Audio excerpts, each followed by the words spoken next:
Welcome to another episode of the S.E.M podcast. Jack Bryce and Zach Hewlett are here again, and today we're joined by Aaron Briggs. How you doing, Aaron? Yeah, I'm good. How are you both? Well, thank you. Doing Fresh. good, thank you. Fresh indeed. Fresh indeed. Yeah, thank you for accommodating this. I know it's early for you guys and not afternoon for me, so yeah, I'm grateful. Oh, it's perfect. This is working out good. So, start us off with, where are you calling from today? Yeah, I decided, because I had a look at some of the other ones, I wanted a more interesting background, so I'm in the lounge.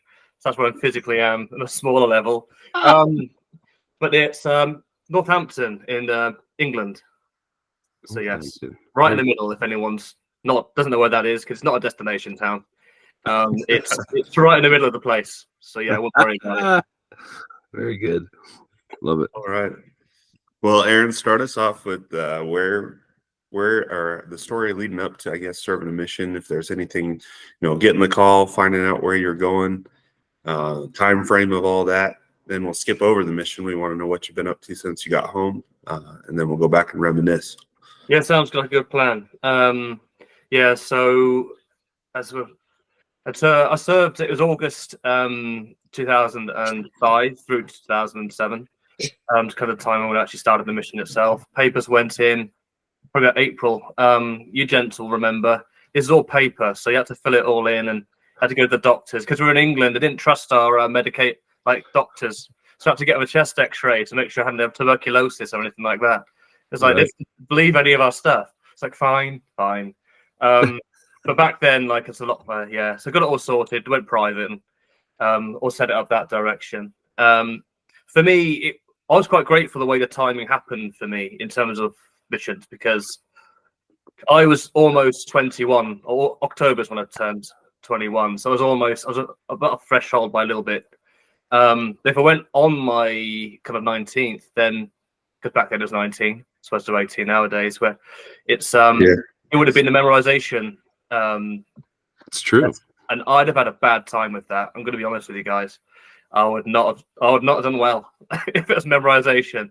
I'm grateful it was obviously you have to learn structures and what you kind of the lessons, but it's not the same experience. Kind of had to follow how you felt, which I was a lot better at, as it turns out. So I was quite happy in terms of timing in that regard. And preparing all that kind of stuff, like a lot of family change at the time in terms of where my parents parted ways and things like when I was 18, and I probably had quite a what's the right way of saying this? Protected childhood. Like not much big happened that was a problem, so I wasn't really that ready to deal with family upheaval. so didn't behave that way. So it's it was fine. So I got my call. Letter came through. I don't know about you. I wanted to learn another language. So I put that quite keen, because you had to your little things. I'm fairly keen to learn another language, and it's came back with Scotland, which obviously had lots of laughs when I was talking about that in my going away talks, because obviously I've married the two together, but is the accent was the problem, not the words. Right. There you go. That's true. Yeah, it's I think in terms of that, I was quite lucky because I worked in a fish and chip shop when I was 17, 18, and the owners were from Glasgow. So I got the Glaswegian accent. If I didn't have that preparation, my time at Pollock would have been, that'd have been a good time. But no, it's fine. To be honest, legitimately for the first month, they asked me to do stuff because it was quite quick, quite busy. If you ever worked in that kind of environment, and just blankly staring. No idea what's happening. They were saying words. I knew they were words, and they knew their instruction, and it happened now. I came back with the wrong stuff many times. So it's I'm grateful to obviously get that learning experience before I went on the mission to kind of learn what people are actually saying for some of these accents, because I don't know. From England, it was hard. I can't imagine what it was like from America to kind of learn some of these accents. Whereas it was just a challenge some of the time. Yep. For some of us, it was a challenge learning all the different accents, because it was not just learning the Scottish, it was learning our companions and how they spoke, from all sorts of areas throughout even the United States. Had to get used to it. it was definitely a challenge. Yeah, that makes sense. So like again, you had Northern English, where it's again that was a broader. So yeah, that makes sense. Actually, that's true. So yeah, so that preparation, I had like little things like that. It's a job. It's not small, but yeah, things like that to prepare in terms of actually going to Scotland. So yes, so that's the kind of preparation.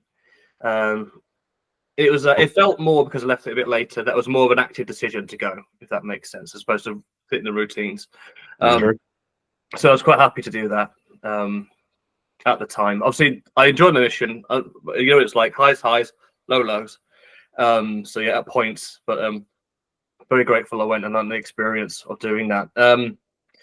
So in terms of, so that's like preparing, getting the call, and then obviously all that stuff, buying all the things you're meant to buy, and then realizing we're going on a mission that the shop's there too, and I didn't have to buy all this stuff. And like the stuff they recommended, some of the like I didn't have to get like 4 pillowcases or whatever. I can't remember exactly what things were. Double up on everything, so not necessary. But I did because you follow instruction. So yeah, that was. What was your reaction to Scotland? Oh, underwhelmed initially because I lived down the road. Yeah. But it made more sense the more I thought about it. Again, as it turned out, I had a diagnosis of dyslexia afterwards when I was at university. I was like, well, I'm struggling with this work, so I got like the stuff like that. So like, I wouldn't have done a foreign language or anything like that. So, and it wasn't England, so it was actually somewhere else. So yeah, that's true. Because they'll tell you they're not English very quickly. So yeah, that's for sure. That is very accurate.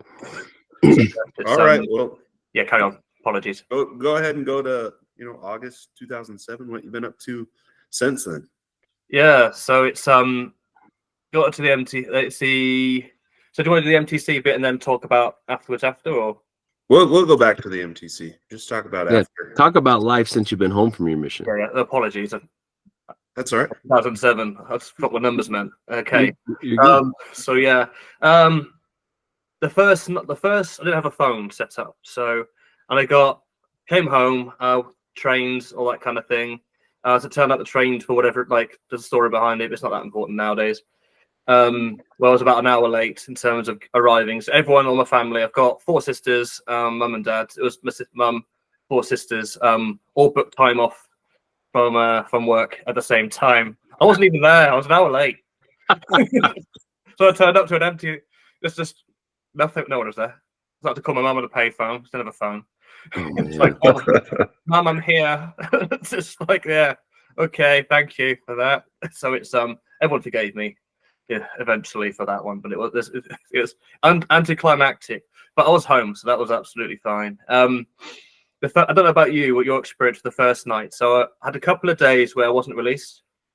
So I was kind of, milling about basically, and then I got released at YSA, which was about 30 or so, which is quite a big group. So that was interesting. That was fine. But yeah, but the first night it was I found it very hard actually being home on the first night, and then the first little while not getting used to the fact that someone about. I didn't have a phone, so like I couldn't even call someone. Like, my mum's asleep, and it just came home to like the family home that had one person in it now because everyone left. So it's just like, yeah, hello. It was like I couldn't call anyone, so it's just lying there like, what's this? What is happening right now? I found it very hard, and it was more acclimatizing. But then obviously very quickly you're able to go out. The first thing I did was go to cinema the following day. Here's going to age me. Transformers, the first one, was in the cinemas at the time. So there we go. Yeah, there's like 2 of us in the screening, so it's like almost like a private screening for it, and I had a great time watching Transformers, explosions and nonsense. I don't have to worry about any of that. So it's yeah. So coming home, that's the experience, and I got into the groove. I got a job quite quickly, and it's you do a lot of planning on your mission in terms of what you'd like life to be like and all that kind of things. It's not the same. Practice isn't, for me at least. It was not being the same as planned out at all. Yeah, it's been a journey. But it's I'm grateful where I've got to now. So yeah, it's I've worked a few different types of jobs. Ended up in healthcare, which surprised my mum because she works in a nursing home, like manager for nursing home for such a long time. So to do something medical related, just like I didn't really have any inclination that way before, but afterwards evidently did. So yeah, physiotherapy, in terms of that type of things, or physical therapy in your native language. Yeah, nice. So yeah, and yeah, I married about the past year and a half. As you can tell, I'm almost, I'm 40 this year, so obviously it's not the time frame I hoped, but I'm here. So yes, I've got to where I need to be in the end, basically. Great.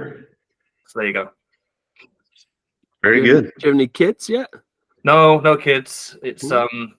the thing about being married a bit later in your 30s is that you're quite used to your own routine, and Yeah. having to adjust someone into that.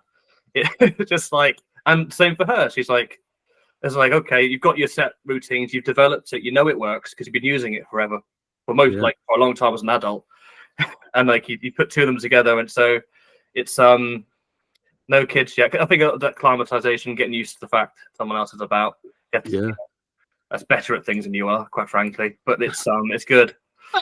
So yeah. Hey, if it works, it works. You know. Exactly. And be prideful. yeah, things will come if they need to, and if they don't, then it is what it is. So that's good. Exactly. Good for you guys. Yeah, thank you. It's yeah, so no children yet. So yes. All right. Now you can go back. MTC, we'll start there, and you can talk about your experience. We'll just go through companions, areas, however you want to cover it. Yeah, no worries then. So I've written it down. I think what I want to do actually, I did think about this. I want, because obviously before you reached out, which is fabulous. It's like, oh, I haven't got to speak about someone properly about my mission for a while, and obviously get to sit down and talk about it like this. It's like, okay. So got to think about that and followed through, and obviously, unfortunately, the bad news for Kofod. I don't know his first name. Quinn. Quinn, thank you. Apologies to anyone listening. So yes, and it got me thinking, because something I realized from my mission, again, I'm going to kind of bring more of the story forward to kind of tie it in, because I want to make sure I hit this in terms about mental health and reaching out. It's something I've discovered, again, anxiety, depression. It's diagnosed on medication now, and that's something I've needed, and it's something I've recognized that as a missionary, that I struggled with a lot of elements, particularly with finding where that was not for me. So I always found that hard. And at the time, because 20 years ago, it really wasn't a consideration. It was just you being lazy, chop, chop, chop, get on with it. I mean, I can't completely excuse myself from that, but like it was just that characteristic, and obviously being more of an inverted person, and like just as a personality, I found it, but for the whole 2 years, that side of it difficult to kind of backtrack to talk about mental health. Like it's just that in practice. And I found, if again, I'm on Facebook, I've written something on that a few years ago, so I won't go back to that, where I think it's really important to talk about and recognize there's always someone that would like to help, even if it's something. And I think if you've been involved or struggle with that type of thing, when you speak to people, you'll know who to talk to, because they'll kind of become apparent in terms of how they respond and what they're like. So you'll know the people that won't be able to help you. They're not necessarily, they don't understand. It's a good thing, because they haven't really had to worry about that themselves, but you'll find who to talk to and that side of things. And it's and I think offering myself up in terms of, I don't know who's going to read this, mum, sisters, my wife several times. It's probably going to be a lot, but like it's like reaching out. I've been helped and supported that way. So if anyone needs to reach, and even if I do it, like I'd help the best I can, support, talk, listen, mainly listen, because it's particularly for someone in the 30s, 40s. We grew up in not like that. You have to. It's not real, and then nowadays it's much more accepting. So it's hard. Yep. To haven't learned those skill sets yet. So it's something I've struggled with. And it's something that it's obviously not the same, but like I remember hearing, you're always an alcoholic. You just have to manage that. It's obviously not the same thing, but like you're always depressed. You always have suicidal thoughts. Right. So it's about managing that. Yeah. So it's obviously serious, not necessarily about missions, but it was something that really struck me, and it's something that I'd look on reflection where it was something that affected my mission, but I didn't know really what it was at the time. So yeah, reach out if you can, if you want to. It's an open invitation, I think is the way to say that. Yeah, it's well said and very important. I think a lot of us didn't realize that we were struggling with that, along with all the pressures of just being a missionary. So that's great. Thank you for expressing that. No worries. And that's also a big part of what the podcast is for as well. It's like everyone is in a different situation now that we've lived a whole lifetime in comparison to running up to our missionary service. And we just want to make sure that people know that we can rely on each other. I mean, that's part of the journey, is gathering those brothers and sisters collectively that can throw their arm around one another and make sure that everybody's doing okay. So, but thank you for bringing that up, Aaron. It's very true. It's a big thing in our world today, and it is very pronounced as far as how we recognize it. But in 2005 to 2007, I mean, it was still a bit taboo. We didn't want to talk too much about it or figure it out. And I'm glad that that's the case now, and we can really help one another and obviously seek help from those that can do so. Absolutely. And I think it talks obviously about missionary companions and areas.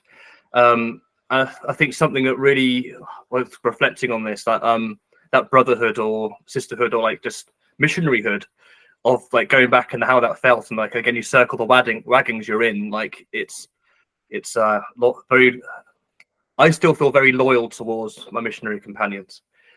Like it's like whatever they need they get. So it's I haven't spoke. He's probably family tried to reach out. Like he doesn't speak to anyone. It's like it's not I don't speak to anyone. I'm not very good at keeping contact or reaching out. It's not like I don't care. It's just I'm as a personality. But I do think like again, if anyone's reading this, like listening to this, like what do you think of me? Go back and it's like positive thoughts. Only positive thoughts, guys. Don't you worry about it.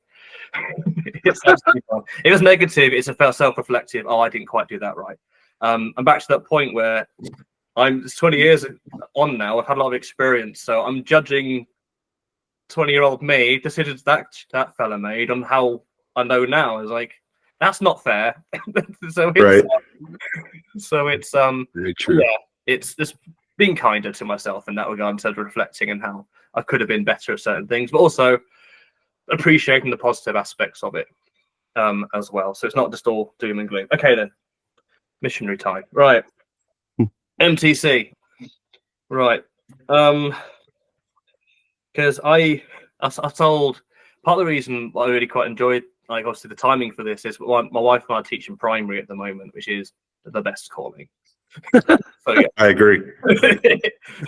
Oh, it's amazing. We've got 5, 6, 7-year-olds, and they're just the best. Honestly, like they're old enough to understand and communicate and come back, but they're just so playful and bubbly and just accepting and truthful. They will tell you exactly the truth at all times. It's like, okay. So one of them told me, said I didn't look overweight. I was very grateful because they knew that they meant that. So it's yeah. Yeah, it was weird again talking to them about it.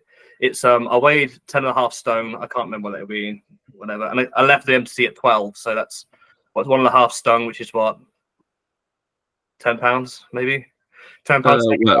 14 and 7. Yeah, it's 20. So 21 pounds. Yeah. Yeah, this is no. Thank you. There we go. We've got some educated men amongst us. Thank you. Yeah.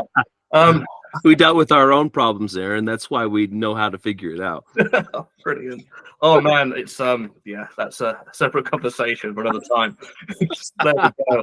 Because it's not gone down since then. Let me tell you that for nothing. But never mind. Oh yeah, MTC. So it's one of my dad drove me up. So he'd left and I wanted to spend some time with him, so he drove me up, which is very kind of him. I can't remember what we talked about, but I'm grateful for the experience of doing that with him. And one of the things that I it's got an odd sentence when I say it out loud. Things I remember is being forgetful. So I forgot my wallet in the back, like in the side of the car. So he drove back to, because Preston was where we went to MTC, and he drove back to Milton Keynes at the time, which is about 2 to 3 hours. He sent it in the post in the end. So I was like, yeah, I left it, being the intelligent man that I am. So it's left there. And then later on, it's you know, you had your bag, that missionary bag thing. I left it in the mission home, like by the bed. They off to when you get the train to go off to Scotland. Hooray! Everyone celebrates, and off we go. It's I left it by the side of the bus, just on the side. I had to like message like had the mission president of the MTC bit, or one of the councillors, just like bosh, just like getting in the car, pick it up, and just get being, I'd imagine, close to the speed limit, not over, to get it over. Just like, why am I doing this to myself? So that's something in terms of like mission experiences and learning. It's just like, that's one thing I learned. It's like, just be, when you're going somewhere, make sure you got things. Because like, I got everything, and it was just a problem for all involved. So yeah, did have a good time though. it's so yeah, so it's that. What else? Who was your MTC companion? I had two.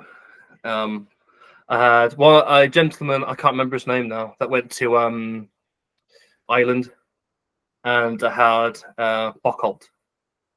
That's right. Okay. I went to yeah, and it's I went there, and these two gentlemen were in peak physical condition, and they were, and then I think it's just they came from America, and they were like fit men. Men and just like really quite on the ball, and they're just like, what am I doing here? What am I doing with these guys, honestly?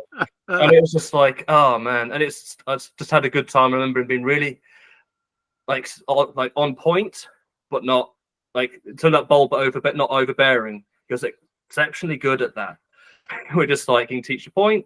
And like, it was very much, I probably should do that then, as opposed to sometimes you got someone that kind of he had the capacity to do, like he can tell, because he's again a strong-minded individual, which I'm grateful for him now. Because I was like, I don't speak to him, but I kind of followed along with his story a little bit. And it's just like, but yeah, that's something I really appreciated serving with him at the time. But again, I think was something I appreciated because you probably picked up, I'm quite a jovial kind of, I like to jerk around and things like that. So vast majority, if not all my companions, were quite amenable to that. They were joined in. I think one or two companions struggled with the fact that, particularly early on, I was quite sarcastic. And if you're British sarcastic, that's hard to know if you're not used to that kind of experience, what that means and how that feels. And both ways, like understanding actually that's how I'm communicating as well as how that's been interpreted. So it was very much a two-way street. But the majority of the time, most people kind of knew early on, if not like kind of like explain and said, I don't dislike you. It's just I'm just because I do like you. It's just like, all right. There you go. Did you ever get that? Like just kind of British companions being... It took me a little bit to figure that one out. Like from the members, right? Like, oh yeah, are they just being rude to me, or no? But they enjoy my company. Yeah, good point. I was considering that. Yeah, members, 100%. And Scottish are like they're cutting at the best of times because they really mean what they say. So yeah, really happy with that. Yeah, as a young American, you knew that they were just trying to trip you up one way or the other, whether it's with words that you were used to that they know are not words you should be saying in the British language. Like you said, they did it with love, but initially you're like, what the heck's wrong with these people? Like they keep trying to get me in a position where I'm basically in a corner and feeling like I'm very small. Yeah, it's bad, isn't it? When you think about it, and there's a lot of times it's the first time we've left home, really, and it's just like that freedom of communication. We can speak freely. Yeah, good times. So it's yeah.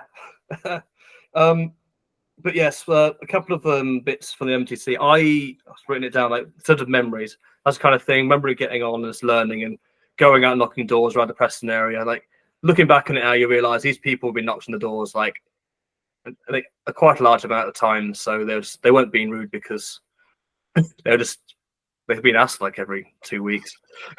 So yeah, it's obviously it wasn't quite that bad, but like it's So yeah, it's it was the first time I was preparing for the mission, getting ready, and like I think the penny didn't drop until the first morning in the shower on the MTC that I was going to be there for 2 years.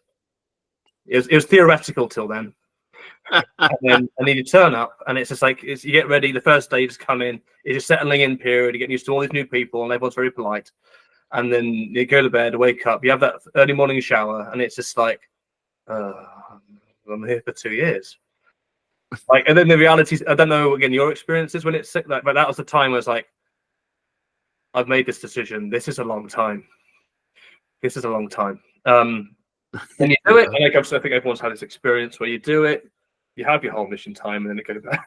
Apart from everyone grows up in the meantime. So like I had a sister that was a girl when I went on a mission, came back, she was a woman. It's like, what is happening? So like it's just like, why has everyone got up? Like my sister's now like engaged. She's like, you're younger than me. What are you doing? So it's just like stuff like that. It's but anyway, so it's that's the first night, and then obviously from there it's just making decisions. And like it was just being used, learning the principles, and enjoying each other's company, enjoying the food because a lot of it seemed orange juice all day.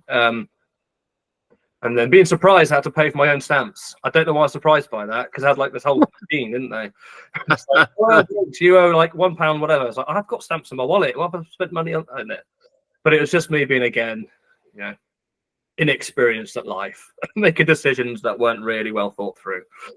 But there you go. So yeah, enjoyed that. And then I talked about forgetting things, and then up we went to the mission home.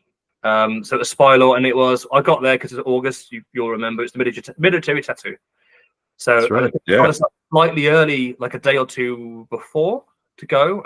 I think there was something around that where, in terms of natural time for the MTC and then going out, it was kind of slightly adjusted to make sure we got there in time for that. I think. So yeah, I went to military tattoo. I didn't know anyone, and all these people like knowing each other, obviously, and things like that. And my first companion, my trainer, Elder Midgley. A legend.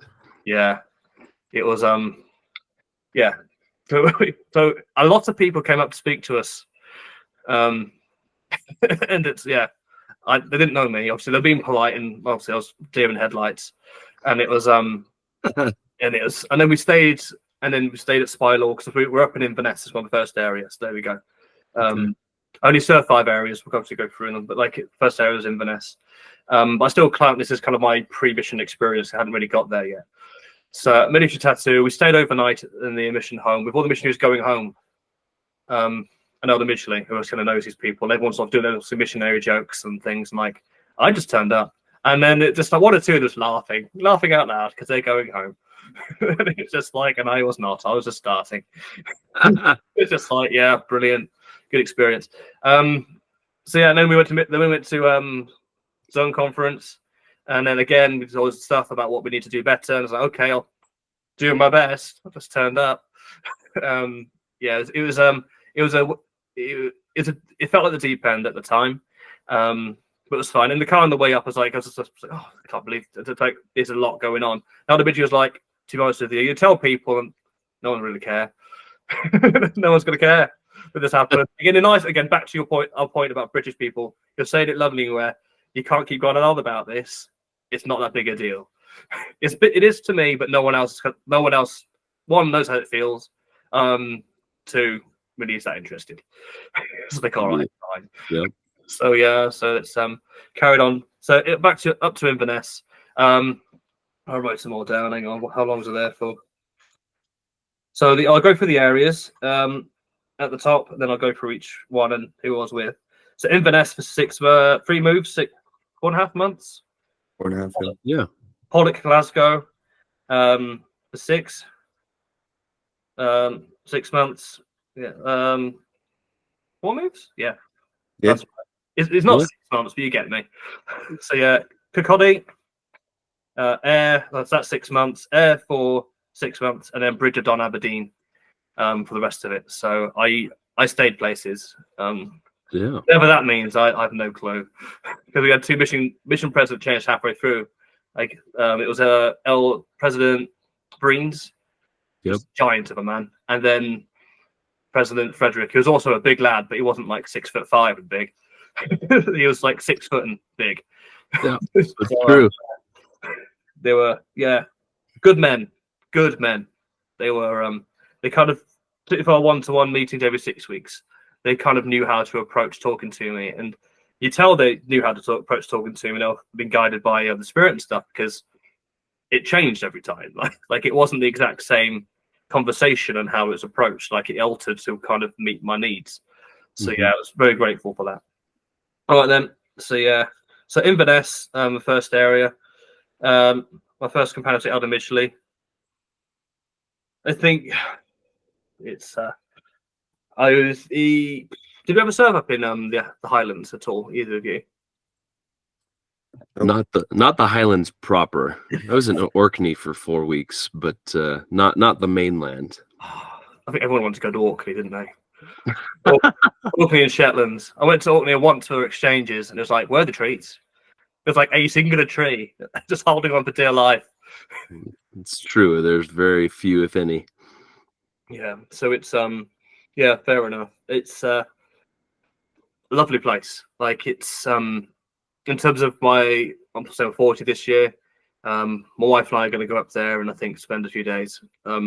Nice. Fond memories of that direction. And it's kind of like football, soccer in the American ways. I buy football shirts against the Inverness one, like where I serve in the missions. Nice. My goal is to buy one for the time I was there, whatever the jersey was. We should start like that soon. Easy to find. Yeah. Not anymore, right? Yeah, internet exists, surely, so that someone will have something somewhere. So they'll have to fit, they'll have to go like in a frame or something. So up in Inverness, lovely place. The ward was a smaller ward, a unique building. It was all the buildings by the river. And it's again one of my memories of going there was one, the culture hall was also the sacrament. Just turned everything around. Yep. So a lot of wards like that, weren't they? Because there's smaller units up in Scotland at the time. Turned it all around, and it's in terms of families, I've wrote it down. Yeah, the Williams family. I think Hawkins, because you have a second companion. I think he obviously spoke about that. I think I found most people that you've got on already. I don't remember. Obviously you've been quite prevalent to getting people on, so I can't quite remember exactly who's on and who's not. So yes, I've thought about it as well in terms of I don't really want this to be a reply video, like read everyone's things and kind of reply to everything they've said. Correct everything. Like no, it's just my experience, and again, I'm sure everyone's just very accommodating and caring and understanding for things. I will correct one thing for Elder Hawkins, for Kobe. There were no cockroaches in the kitchen. Everything else was correct. But there weren't no insects in there. Everything, it was a mess. It was an absolute mess. So yeah, but anyway, that's by the by. So up that way. The Williams family, who were very good at kind of fellowshipping, and I think the husband wasn't a member, and he had a sandwich shop called Blessed Ours. He had to explain to everyone, like, blessed are the peacemakers, peace meant bread pieces. So blessed are, like, yeah, okay, cool. And sandwiches. We didn't go very often. We were told we could go, because the whole classical, like in Ayr, where you got Bishop Delardy with his bakeries. Like, Bishop can do it, but then, everyone else finds out that isn't serving there and they go ballistic. So, like, I barely went to these places. So, yeah, it was but it was very good family, very good at fellowshipping. And I remember one experience actually with them where she was unwell. She was, I think it's one of the other members' homes, because he had a big home. She invited a lot of friends and family, particularly members, about 50 odd so people, incredible stuff, to come along and kind of have like an event, but also have a spiritual element to it. It was really well done. She was very poorly at the time. And then we gave her a blessing. It was Elder Hawkins we were serving at the time. Gave him a blessing. And then she was well. She was well for the whole duration of the the lesson, that's not true. The whole duration of the event, like with everybody being there, and she went back to being unwell again. So it's just like, because I've so yeah, it's you knew it worked because Elder Hawkins did the actual blessing. He's more spiritual man than me, so yeah, that works just fine. So it's Don't sell yourself short. oh no, man. it's Come on. yeah, you know, it's self-deprecating behavior, but that's by the by. Very British way of doing things, I suppose. Again, back to that side of stuff. But no, it's yeah, so that was a good experience there. I like Bertie Bubbles up in Inverness. Yes. Absolute legend. Because we had at one point, it was I think when Elder Hawkins was there, we did quite well, and then Elder Osborne and Osmond, yeah, that's the right one. Apologies to everyone that knows him, because obviously he's quite famous. I was looking through the how many people like had gone through the watched the different videos. It's like 100 or so, 200 or so, 11,000. 100 is like, oh, okay, he's famous then, the cracking, lovely, but great man. Wonderful man to be around. Yeah, good fun. Worked hard as well. Yeah, really enjoyed his company actually when he was about. And Peacock as well, Brant Peacock, who I have all the time in the world for. So yeah, he's as do I. Brant, I served with Brant for 3 months of my mission. Amazing man. So, and you know how much he loved Bert. I mean, oh yeah, he just an amazing relationship that they had together. They were family, basically. Oh, they decided to be family together, and beyond family for sure. It was, and they were around, and we spent a lot of time together. Peacock and I, most at Bertie Bubbles' house, any excuse to go around and say hello. It was wonderful. I remember once I can't remember who we were. I think we were teaching, for like an afternoon. We were doing something. I can't remember what it was. And we got like video, that's not true. Voicemail messages from Bert. Where are you? When are you going to come see me? And then there's about 8 or 10 of them getting progressively angrier. It's like, where are you? You going to come see me? And then like you just get angrier and angrier. And then like the second to last one's like, I'm Bertie Bubbles. How dare you? How dare you? Just like this again, and then it just other stuff after that, and then the one afterwards, just like I'm sorry for the messages. Moment. Oh my gosh! It was just like I wish I could have remember. I still remember quite vividly, like the message I just said, but like, and then we went to go see him when we could, and we apologized. Like, I'm sorry for that. We were doing something else, but it's he relied on the church. And I think he was, in terms of mission, he was one of the bright spots in terms of like member interactions. I think partly because of my first area, there was only a smaller cohort of people to talk to, and I think also relationships with the people that were there. Like again, Peacock all the time well for him, Osmond the same, and then obviously Hawkins and Midgley. So yeah, it's Midgley. I guess a while ago, guys. I remember the first 6 weeks feeling like 6 months, and then obviously the time kind of doing that, and then the last 6 months feeling like 6 weeks. Like kind of that's how.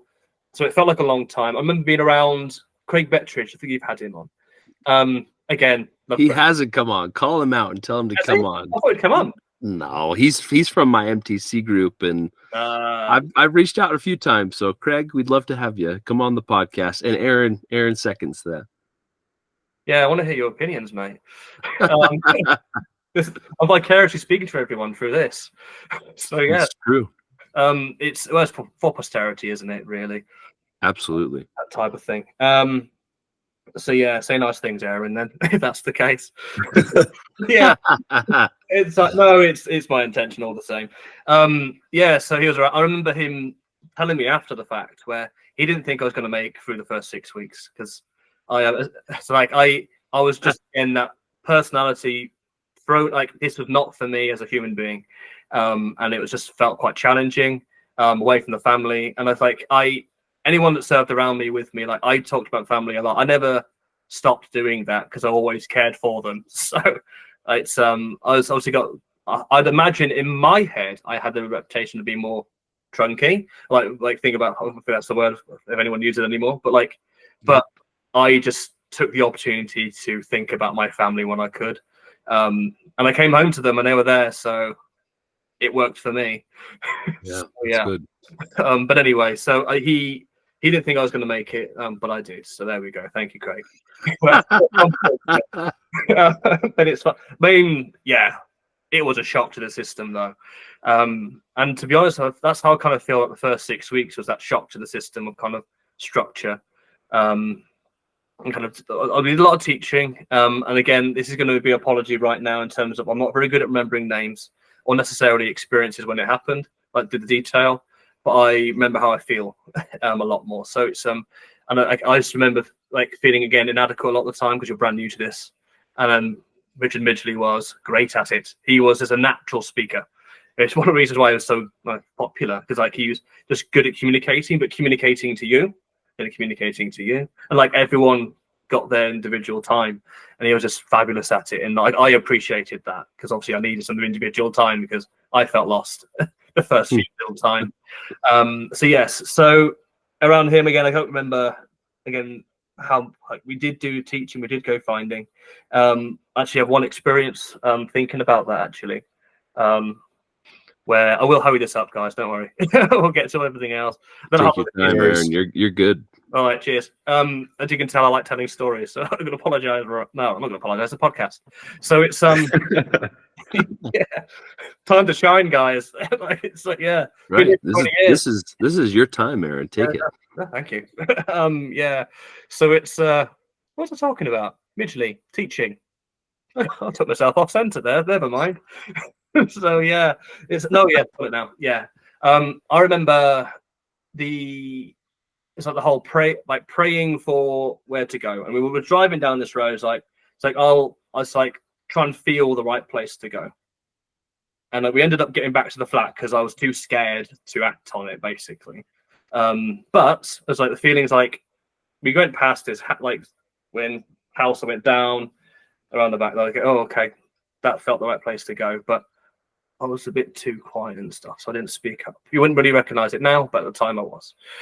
So it's but yeah, and turned out this active member, someone got baptized in that house and things like that later on when they went tracting. So it's it was like, okay, and I've remembered that as a lesson for again following promptings later on. Not always done it, but I'd like to hope I've done it more often than not at this point, and I've helped more people than not.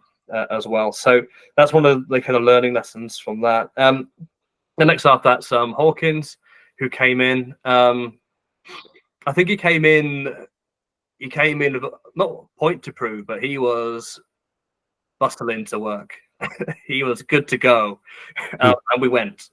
we did a good like he got some. I listened to his a little bit in terms of getting a bit of a structure of what was going on.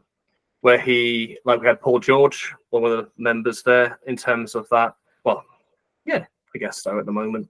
Kind of doing a lot of teaching for that, and I think he was very good at teaching, very good at music. And he was like, "Oh, I'm not." Like, you know, you are. You have to know you are. Surely, it's like any time you'd see like piano just happening when he's having a chat with literally anyone around him. It's like, what is this?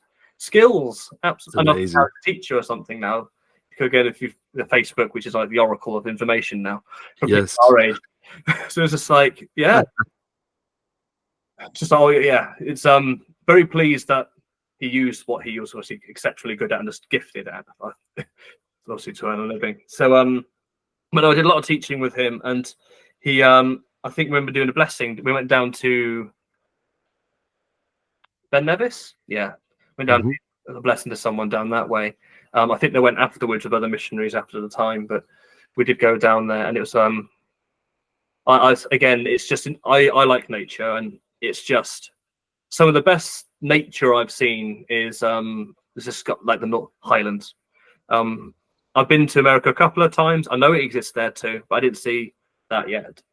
But in terms of what I'm having in England, where everything's just fields, you get to see some fields and like roads and like estates. Council estates, then like you get to see waterfalls and Another drive. There's a road between Invergordon and I can't remember what it's called now, to the west coast, and it's just the most wonderful drive where it's like every 5 minutes the water, like a parking spot, waterfall, scenery, parking spot, bigger waterfall, scenery, just like all the way through. And it's just only did it the once because there was the water. The Olness Drive. Sorry, The Olness Drive. Potentially. I don't know what it's called, so I'm just going to agree. That sounds Okay. right. We'll go with it. So yeah, That's what I remember anyway. We took a bus there to go, or not Olness, Olapool.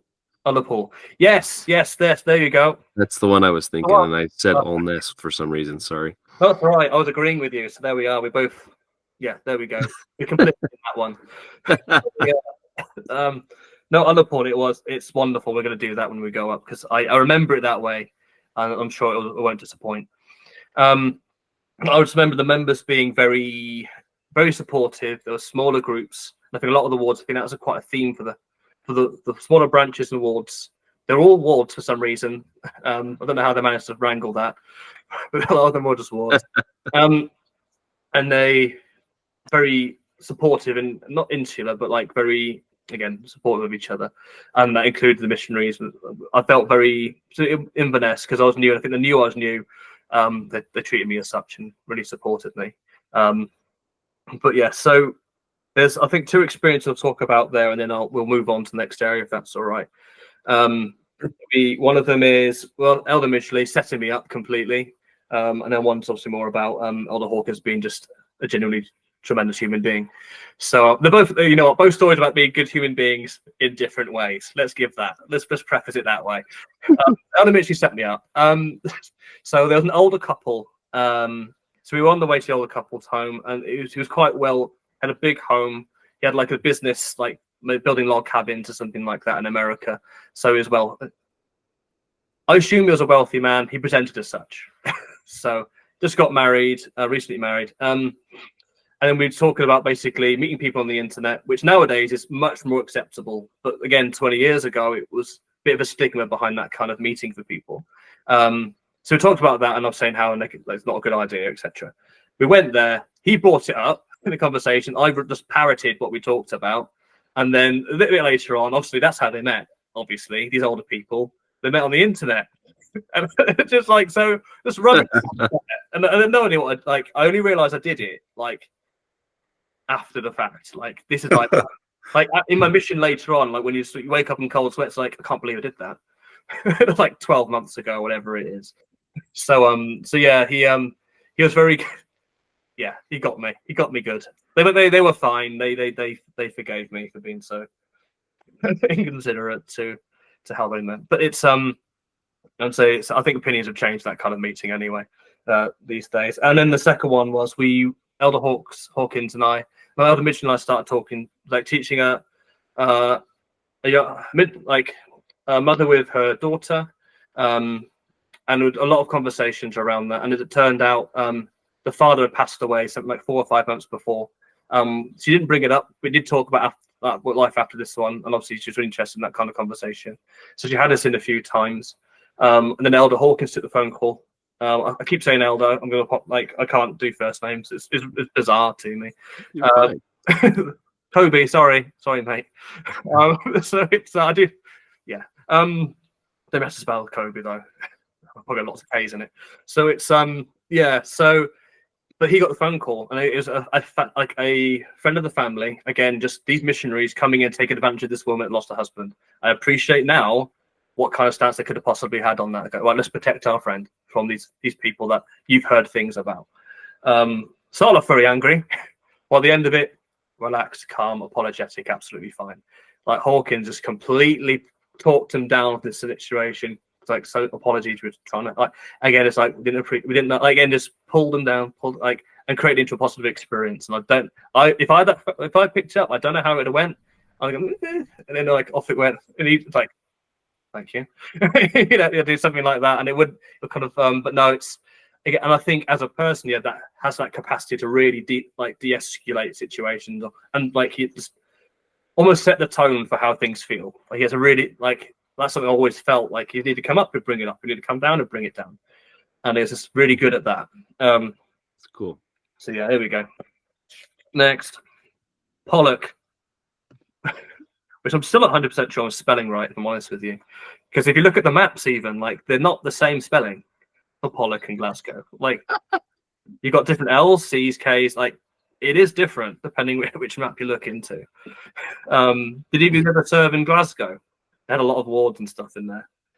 I did for a couple of weeks. I had like so it was after Orkney. I had a 2-week stint where I was in the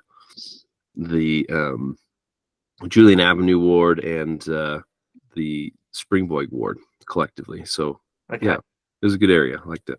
So that was Glasgow Stake. I was the one underneath. I now can't tell you what it was called, but like we're that one. Yeah.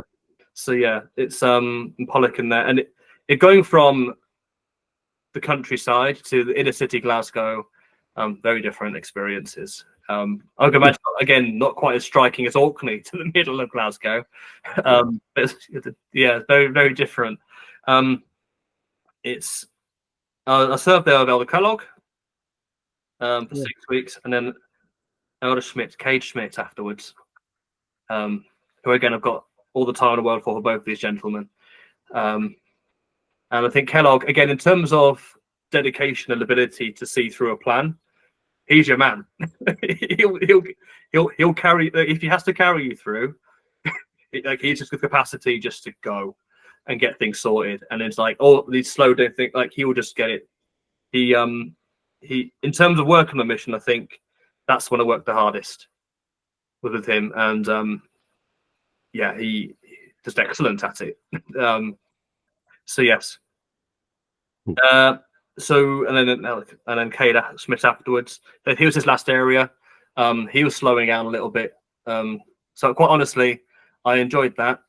Because again, it's we obviously we went out teaching, went to some rough areas. Pretty sure we went to try and try someone that had already died. But like it was just, yeah, we were going back. So it was just like, yeah, it was rough, yeah. It sounds like Glasgow. It sounds like Glasgow. Yeah, do you know the first night I was there for Elder, like there was, you know, the gangs outside at the time the flat, and there's a field up front. You had two rival areas. Again, can't remember what they're called. Let's assume one's called Pollock, and then like the other area, and it just like this. Quite honestly, all just normally just chase each other around, and they never actually fight each other. It's a bit ridiculous. And then the clever ones were at the back with the girls and walked off with them. It's like, like everyone else was chasing each other. But anyway, the first night I was there, just a proper argument between these two groups, and it ended up in one of them just driving up and down, like trying to be intimidating and all that kind of thing. So the other group just launched it through the window. Launched it through their the windscreen on the way through. It's like, welcome to Glasgow. It's like brilliant. Jeez. Oh man, yeah. And like it's probably about every 2 or 3 weeks there'll be some kind of police intervention or lineup or something happening outside this window. And then like, yeah, there's like what, like it's like one of them like just threw away something and like into the bushes, and it's like, well, the police went and found it and put it back, and then I was like, this is not good. This is get in on time. Get on time, yeah. Oh boy. For sure. It's so it's, and I've grown up in bigger towns. Was the most I've ever really grown up in. So I never grew up in a big city in the middle. So a bit of a shock to me. But just be quite aware, which if you're an anxious person anyway, you're all, like, yeah, I'm on that. I'll be aware. I'll look at what's around. Don't you worry about it. I'll be skittish. And it's and you know, so yeah, it serves all right in the end. And again, the first day we went out tracking, us just dry blood on the floor. Just around the corners, just dry drops of blood. Just blood. Standard behavior. It's like, oh man. But I do like the video call, like the phone calls, video stuff. For some reason, the areas like it went gangbusters. Like it was just hotcakes. Just like we're always like going to these appointments and like, oh yeah, we like a video. It's like, yeah, it's like always at these appointments. And it's in terms of remembering in terms of the ward, it was a good ward, but the bishop was quite a strong personality. And Elder Kellogg, was a strong personality, and it was hard to watch sometimes. With these, it was just like just standing their ground. Yeah, it was just like, yeah, brilliant. And so and as a missionary, like, because you come as a pair, so like he's just like not getting anywhere with him, move to him. It's like, and just like supporting him. Like I'm supporting my companion here. I can't do anything. Like, yeah, whatever he said, whatever. Just like, yeah, Smart man. 100%. It's like, yeah, this is we're a brotherhood here, so we're gonna do that. And it's I remember I think it was more with Cage Smith in the end. Where I can't remember the family, and I feel really bad for this. There was a single mother with 2 teenage boys in the ward. I can't remember their names. And when I arrived, I was just like a returning member, like kind of new to it. And then by the time I left, she was kind of really getting into the groove. I did get a letter later on that I had to pay for some reason, inviting to the wedding of her, and like, because like it was just her life obviously moved forward the way she wanted to within the church and things like that. And it was one of the bright spots because it's just a good woman with 2 children that joined in, basically 13, 14-year-old boys. And it's like, yeah, I get to talk about like stuff. And there's something interesting in, like, you know, whatever computer game they're playing at the time. Yep, let's talk about that. Not a bother. Sports, I'm on that. Let's go for it. So yeah, it's and we did one of the memories I have for that is against the armor of God. So we just cut up some paper, because like as my mission went on, like I already felt like the mornings was prepared. Like I found it again, I didn't want to do finding anyway. So like, let's try and use this time in terms of making the other stuff we're doing more substantial. So we kind of just made armors of God and stuff like that to kind of wear. So we went, nice. did that. Just so yeah, so it was good. They enjoyed it, and when we left, like it's we said, "Oh, we're leaving." Again, looking back on it now, I must realise that I must have been joking too much, because they didn't believe me when I told them I was leaving. Well, we're both leaving because Schmidt was going home and I was going to another area. So yeah, they didn't believe me. So I got a phone call the following morning. It was like, "Yeah, sorry, goodbye." It's over the family and stuff, because they didn't know I was doing it. Yeah, that's hilarious, isn't it? But it's yeah. But I think something she said, again, something I remember clearly, because here we are 20 years later, is like we made an effort to teach. We enjoyed it, we made it fun, but like as missionaries, we made an effort to teach our children, and that's something she really appreciated. We try to make it fun, make it upbeat, because these are boys. So it's just, and it was a good experience. And I think in terms of, because I think every area, if you can pinpoint, sometimes I can have a look a touch closer, like the reason why you were there, like in that area. And I think that family is one of them in terms of why we were in that particular area in Pollock. So yeah, there we go. What time do you guys have? What time? plenty. Carry on. No worries then. No dramas. All right then. So yeah, and so that's Pollock. We'll move on. So good things about Kellogg and Schmidt. There you go. Get in touch, chaps. I should probably get in touch. Got them on Facebook. So yeah. Yeah. I served with Cage Schmidt as well. So oh yeah, him on. Yeah. He I can tell you, I can give you an update. Yeah. Oliver is listening. He's subscribed to our podcast, so I know that he's listening and watching. So he'll enjoy hearing from you. Things, mate. Cade also, I had a text conversation with him recently, and he's listening as well. So I'm sure he'll love to hear from you. And he's just got a lot going on in his life right now, but hopefully we'll be able to get him on the podcast in the near future. Cade, reach out. Let's chat. Yeah, we've probably got things in common. So yes, so okay, I'll do the reaching. I'll be the adult. I'll be an adult. He's an adult too. That's not bad when I said it out loud. Yes. Kirkcaldy. Anyone that served with me or around me at the time will know that I didn't enjoy Kirkcaldy. I didn't enjoy being there at all. but again, that's when I was like, I decided I'm not asking actively to change anything. Like, I'm not asking to change where I am. I'd never ask. I didn't want to ask to change companions either, or anything like that. Like, I'd never go ask for a move. Like, I need to move but if I was going to ask for one, it'd have been there within like 3 weeks. Like, it wasn't for me. I don't know how much of that was because the dynamic was one of these 2 sets of missionaries, wards, split areas, and we had no one, and they had loads on their side. And it was like they were active and busy, and we didn't have enough work really, for various reasons. Partly, so yeah, because I think one of the reasons why I think why they split, because if you remember, it was Elder Fish, exceptionally charismatic man. Elder Bass. Elder Bass. Charismatic. He was a good man. And Elder Fisher. I remember them telling me they all served together at one point. Elder Fisher. Yep. Yeah. Oh, there you go. Exactly.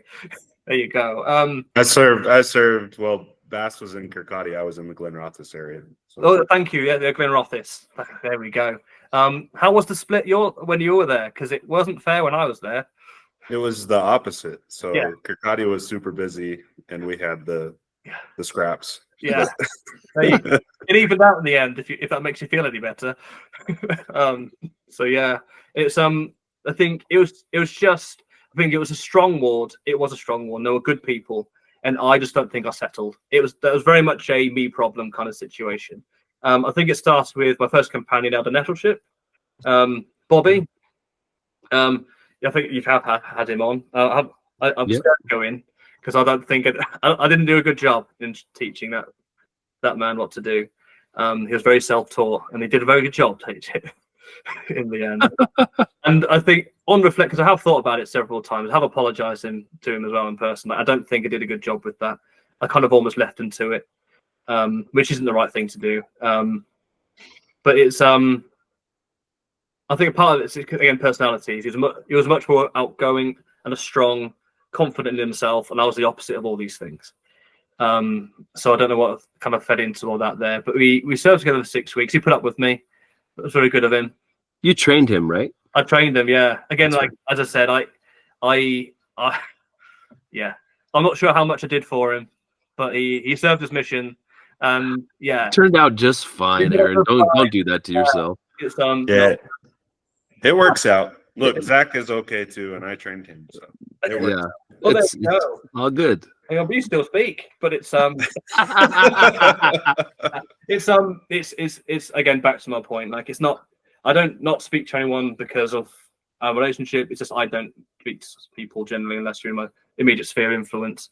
So yeah, did the training, but I found it hard to be in the area, teach someone new that was a different personality to myself, and all that business. And that means that you whitewashed in, right? Yeah, whitewashed in. Man, that's a challenge. I mean, having done that myself, it's not easy to go into a ward with no experience and train a missionary. I mean, I remember very vividly my own experience where I was training Elder Marsh, and Elder Marsh was like, let's go knock more doors. And I'm like, no, that's the last thing you want to do. But, he was probably right in the moment, because we needed more teaching. We needed more people to find, and it was hard. It was really difficult. Yeah, so it's probably similar to that. You know what? I'll just piggyback on that and say it was definitely the same experience. I served around Dustin Marsh as well. I like him and all. he was in Glenrothes at the time, actually. Okay. Around there. And it's Elder Nay, who I have a lot of love. a lot of love for that man. So yeah, it's to be honest with you, I've only got fond memories now of everybody. So yeah, and a lot of people served around. Anyway, so yeah, Kirkcaldy. So I was there back to my point before about knowing why you're somewhere. The first 3 moves, not a clue. I was not getting anywhere. I wasn't enjoying it. And I don't think it was just these personality thing. I don't think the ward was enjoying me. I think it was just one of them. Just like, okay, then let's crack on. And it was Elder Boughton. So again, it was Nettleship, Guyman, Boughton. 6 weeks, 3 months. There's Elder Boughton at the time. So I'll talk about this now, and I'll talk about the companions as well. So at the beginning of the time, there was someone in the area book back then. It was a paper book, a big folder you had to fill in yourself. And so something I tell everybody now, all the missionaries that ever speak to you now, is like, get good at writing your notes. There's no good professional job that doesn't involve writing notes. You have to write notes. Get used to it. Learn it now. Good advice. Good advice. Because I was not good at it. Like, it's like you just say, like, I'll just put it in first lesson. Go back, and it's like, and you come back to someone else picked it up. No, there's nothing. We'll do the first lesson again. I don't know how that responds. But again, it's like it's like obviously working in hospitals and stuff. You learn documentation there, obviously quite thoroughly, and it saved my current job at one point. To be honest, doing good notes. Can I say that without saying the story? No, I'll leave as a cliffhanger. If I remember later, I'll say it then. Ask Aaron about the notes story. I'll do it now. May as well. Yeah. So they're called SOAP notes. So situation, objective, assessment, and then plan. So like, what's the kind of situation? What did you do? How did it go? What are you doing next? I think most, again, clinical jobs will do something similar, or any kind of time you need to document what you're doing now and how you're going to change it. I don't know what your professions are now, but like when you do something similar. So yeah, but again, if that was implemented a bit, if I knew how to do that as a missionary, that would have helped later, but also would have helped at the time as well, knowing just having something a bit more formal. But I don't think the paperwork helped in that sense, but that's by the by. So yes, back to a story about this. So we helped a gentleman, it was myself and my colleague, physiotherapy at the time. So it was one of the wards. It's a gentleman that was on a lot of the cables and stuff like that. So it wasn't on a high dependency unit or anything like that, but he was stepped down from one of them to be in one of the main bays, in the corner. And the first time we've seen him. It's like, okay then. So we're going to go in, good chap, mid-30s, I think, this gentleman. Got him up to the bed, sit on the bed, fine, do blood pressure to go along, bring all the attachments, make sure they're not snagging, and then got him into the bed, in the chairs, like, happy with that? Do you want to do anything? Like, he did it quite well, didn't do anything more of that. It's like, okay. It's like, now I just want to sit here and get used to being here. It's like, all right, that's fair enough. Sat out for a bit and then, okay. Told the nurses, like, go sitting out, try for about half an hour or so. If you last a bit longer, perfect, and then get him in later, etc.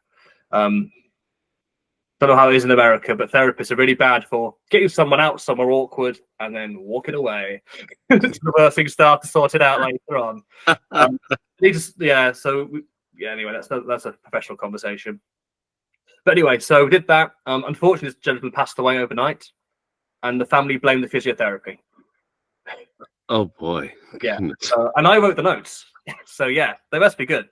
And it's again, this is one of those points where I think I've always gone to church, but not as strongly at various points. So it's one of those other points where I've always believed it, but I wasn't quite going as much. But I still got I think I must have got the prompting, because I felt very much like I have to write this. I have to write this properly, these notes. So I did, and I did it all properly, and then nothing came of it because the notes were saying, and in the analysis, we probably could have done more, but you wanted to stop and all this kind of stuff. So obviously that's a practical, professional reason for why you need to document well. I think missionaries, if I did that better, it would help. Anyway, we've kind of gone on a bit of a tangent there. I think, Cody, back to your whitewashing, where you're relying on what you've got to work with. Yeah, which is often lackluster, to say the least, right? Absolute best. I know that because that's exactly what I did. So it's like, it's not like I didn't care, so I didn't know what to do. So I didn't do it. I don't think we did enough training on that, to be honest. We got told to document, but exactly what that looked like in real terms, it didn't really happen. We just got told to work harder. It's true. Everybody was different in the way that they did those things. Like, obviously, you could tell who's a good documenter based upon who could write in a journal versus not. To keep track of their own things. And so obviously that was a challenge, because everybody was on a different level in so many different variations of how they would take notes. Like you said, great, you taught someone a first lesson, was it effective? Did the person receive it well? Like, is there anything else beyond that you could have shared to get, a little bit deeper as to if we should continue to go and see this person, or if this person doesn't care at all to see us again? That was challenging. Yeah, it's or even continuity. It's like they ask a question about this. It's like they seem unconvinced about a certain aspect, or like they generally seem to like a bit distracted at the time. Maybe need to ask about, like, it's just commentary and like what happened. Yeah, agreed. Like that. But I did not have the brain for it then. I do now. Back to a point before, like, don't judge younger me and what I'm doing now. But it would have been helpful. Agreed. Yep. That's by the So yes. So that's that story. Notes. So back to the original story I was telling about why I was actually in Kirkcaldy. I think it's, of all the areas, it's the one I feel most strongly about as well, actually. So there's a woman that used to live in Milton Keynes, which I was from at the time, in the area book, and that kind of drew me to, like, you know what, I've been there. I'm gonna go knock the door. So we did it a couple of times, every now and then. There's a couple. It's like, nah, no times. Like, fine. The last 6 weeks, kind of quite early on in the first few days in it, I think. We knocked the door, and it's like, yeah, come in then. So because I was from Milton Keynes and I was polite. So an Elder Boughton was polite, British people, and like just not overbearing, I guess, or whatever it was. But anyway, went in, started teaching. The miracle of that is that she was there because she had to leave an abusive relationship. Like, quite heavily, like, you're grabbing the kids and have to go kind of situation, and that's why she was there. Right. To have men in her house that she were strangers, because she said it a few weeks into kind of teach, because we used to go twice a week. Teach. I ended up I was teaching, as it turned out, and then Elder Boughton had to kind of like saw this younger child bouncing all over him. And there's a teenage. There's 3 kids, and I think. And I'll show it on the thing actually in a moment if that's okay. Because I've got my tea book still. I know it was outlawed at one point. I didn't agree with it. I kept it, and I'm glad I did now. Because, like, as an adult human being, I go back and, like, this of all the things, my journals, my own experiences, the mission, like, ties, like plaques and things like that. Like, I've always had them out. I've always been proud of being like that. I served the mission. Like, it's that's awesome. One that gives me the like. This is what like brings it back. Said in someone else's words, the experience, because the highlights are there because they've mentioned them because they brought them up at the time and they're fresh. Yeah. So it's almost like a combined journal. Mm-hmm. So it's in there. The Boughton did quite a few pages. Very good of him. It's very talented for that kind of thing. Actually, artistry. I'm quite sure he probably went in a career in that direction. Actually. But yes, so we taught twice a week. The boy called Bradley, he, because the Thompsons, I don't remember her name, unfortunately, but the Thompsons, and the first time we talked about youth, he went to youth, he cycled across the top of Kirkcaldy, so that was like 3 miles or something like that. Cycled across Kirkcaldy, and it was raining at the time, so he cycled himself. You would never think a 12-year-old would do that now, would you? It was bad at the time. Amazing. Yeah, it's crazy. Even for like many reasons why I was like probably recommend not to. But anyway, he did it. I was like, I think in my head there was a storm. It probably was just a bit wet and a bit grey. So we'll dramatise this. But he psyched himself over, did youth, and took himself back the first time it was on. And when we left, they started like going to church once or twice. And again, unfortunately, it was on myself left, Elder Boughton left, and I think that kind of almost relationship and I guess a way of teaching that she needed kind of altered. Again, it's not a wrong thing. It was just something that changed, and I think she was just sensitive to that kind of thing. But I think it was the only reason I was there. I think, and well, in terms of teaching, I think in terms of me, it was very much a teaching experience to me to, push through hard times, which, as when it comes to after missionary life, I'm sure we can all have experiences where we kind of had to apply that for longer than we wanted to. So yeah. Yep. Agreed. So yes, elder eldership. He's a good man, and so yeah, I'm glad. Like he went, he had the experience he should have had afterwards. But anyway, as you probably can tell, I've got negative experience of it because of me, not him. So, which I appreciate now. At the time, I was like, no, it's not my fault that I'm doing these things. It's like, well, it kind of is, mate. So, yeah. And Guyman afterwards. I think he's one of the few people I've kind of contacted every now and then. Great human being, just wonderful man. It's just and it's just, again, he's just such a kind way of talking to everybody. And it's and I think it was just a kind way of talking to me. And it's like, because again, you probably can tell I was probably quite negative on myself. He kind of brought me out of that quite quickly, which I really needed. So really grateful for that, and I really enjoyed serving with him. And again, in terms of like, the work was hard. The end, you remember, one of the few experiences I remember having was, well, the best summer of my life, quite frankly. Got the best tan I've ever had when I was serving Kirkcaldy. I look back at the photos, it's like I was actually brown then. Like, I'm the brownest I've ever been for a long time. If you see one of the pictures, like, I'm a very white man. So, like, I don't tan very well. I was so brown. It's like, honestly, one of the things I remember there. It's the what I'm talking about. Just completely derailed myself again. Sorry, guys. I agree. I did the summer in Dunfermline, and I had a pretty good tan going. You know, it was great there. Beautiful shine days, and a lot of time outside. It was awesome. It was like, no, there was. I don't remember it raining at all that summer. I don't think I did either. There we go. It's true then. The Kingdom of Fife, not even a That's kingdom. right. That's right. Kingdom of Fife is a kingdom. The Sunshine Kingdom. Oh yeah, definitely. So yes, around him. Yeah, that's right. So one of these days, we're walking up and down. It was it Boughton? No, it wasn't Elder Guyman. And there was a tradition in Scotland where I think the person getting married, the bride to be, went with the bridesmaid crew, and they basically went around town and they basically could kiss anybody. You know where this is going. So we're just like, we got away. So that the end from the beginning. So yeah, so Elder Guyman and I were just walking by, and it's like, he's a handsome man anyway.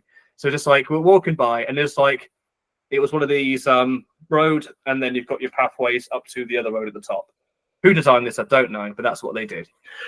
On the top of here, walking along, and they're like, she's out on her brides, and I just spotted them. Like, I've heard of this. I think I heard about it the first 2 weeks beforehand for some reason, and I've no clue this is a thing. I'm glad I heard about it in time. But it's yeah, just like this, they spotted us, and we're missionaries. It was like, go get them. It was like, nah, we're off. The place just sped up and walked off, and then like Guyman's doing his apology, like, sorry, we got to go. We can't get involved in this. Sorry. It was like, yeah.